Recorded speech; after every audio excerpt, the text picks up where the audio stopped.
Dia 16 de janeiro. Santo Honorato Bispo. 429. A família de Honorato pertencia à alta nobreza da antiga Roma. Era pagã e contava vários cônsules entre os ascendentes.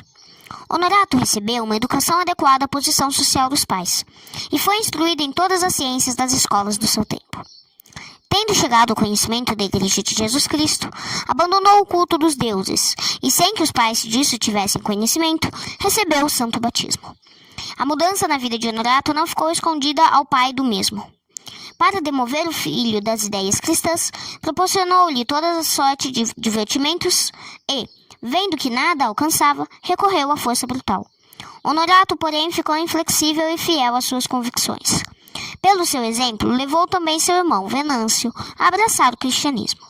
Ambos se desafiaram, então, na prática de boas obras, em exercícios de piedade e penitência. Pela morte dos pais, distribuíram uma grande fortuna entre os necessitados e retiraram-se para a Grécia. Venâncio morreu pouco tempo depois.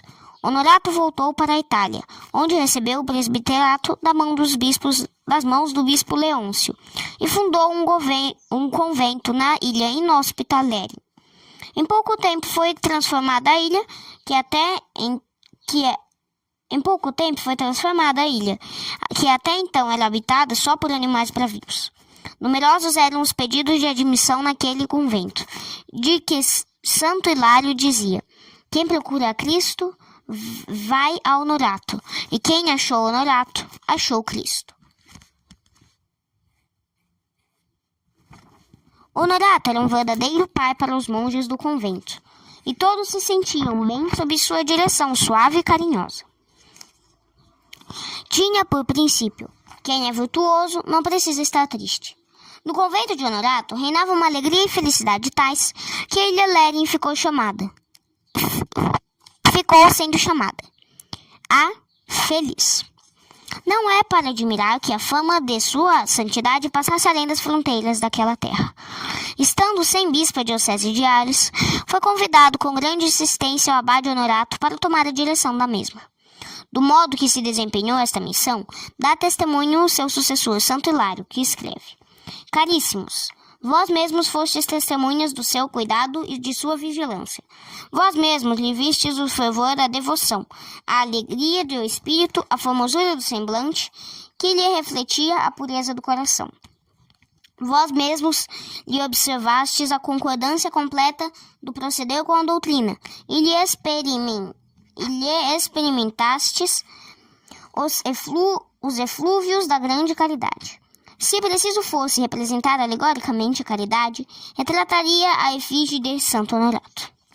Só 4 anos levou o pesado período do episcopado. Prestes a morrer na presença das autoridades da cidade, disse estas belíssimas palavras: Olhai para mim e convencei-vos de que é caduca a nossa morada. De qualquer degrau, por alto que estejamos, a morte nos arrebata. É a sorte de todos, dos poderosos e ricos, dos justos e pecadores, dos soberbos e humildes. Muito devemos a Jesus Cristo, que pela sua ressurreição deu a vida à nossa sepultura, pela esperança de nossa ressurreição. Dando-nos a vida eterna, removeu os horrores da morte. Vivei, portanto, de modo tal que não devais tremer diante do fim, e possais saudar a morte como passagem para uma vida melhor.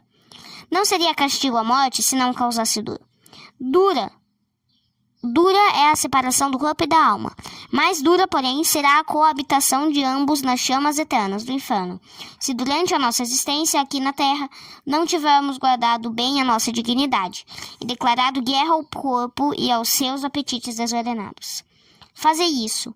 É esta a herança que vos deixa o vosso Honorato, e com o último hálito vos convida a tomar parte na herança celeste. Santo Honorato morreu em 16 de janeiro de 429, e sua morte foi pranteada pelos diocesanos, que o veneravam como santo. Reflexões. Santo Honorato, que contra a vontade dos pais abraçara o cristianismo, um dia será o acusador de tantos que nasceram na religião verdadeira e depois levaram uma vida de pagãos. O exemplo de Santo Honorato ensina-nos que, tratando-se da obediência a Deus, outras considerações devem ceder. O Evangelho de Cristo não deixa a mínima dúvida sobre o nosso destino, que não é este mundo, mas o reino dos céus. A maior parte dos homens, porém, vivem como se a sua verdadeira pátria fosse o mundo, e o céu e a outra vida fossem chimeras. Assim sendo, natural é que ponham os bens terrestres em primeiro lugar e lhes prestem todas as atenções. Este apego às coisas do mundo é devido à aversão e à dificuldade que temos na prática das virtudes. O tempo presente empolga-nos, o futuro, a eternidade, deixa-nos indiferentes. Para que a morte não nos surpreenda como um ladrão que vem à noite, é necessário que nos ocupemos mais dedidamente com as verdades da nossa religião, principalmente com a eternidade, a morte, o céu e o inferno. Estas meditações preservam-nos do pecado, fazem o nosso espírito desapegar-se cada vez mais das coisas fúteis do mundo e dão à nossa alma um doce pressentimento da felicidade no céu. A meditação sobre a eternidade deu aos santos força nos sofrimentos e nas lutas, e elevou-os ao mais alto grau de perfeição.